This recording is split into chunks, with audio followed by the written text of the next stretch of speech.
জানতাম না আমার ফাঁসির হুকুম হয়ে গেছে।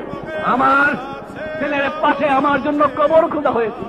আমি প্রস্তুত হয়েছিলাম, বলেছিলাম আমি বাঙালি, আমি মানুষ, আমি মুসলমান, একবার মরে দুইবার মরে না। বলেছিলাম আমার মৃত্যু আছে থাকে যদি আমি হাতে হাতে যাব, আমার বাঙালি জাতকে অপমান করে যাব না, তোমাদের কাছে ক্ষমা চাইব না।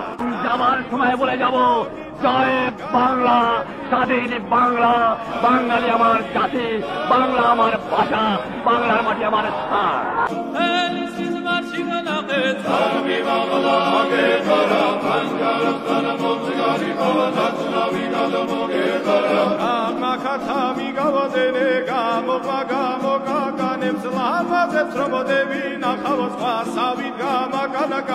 Hey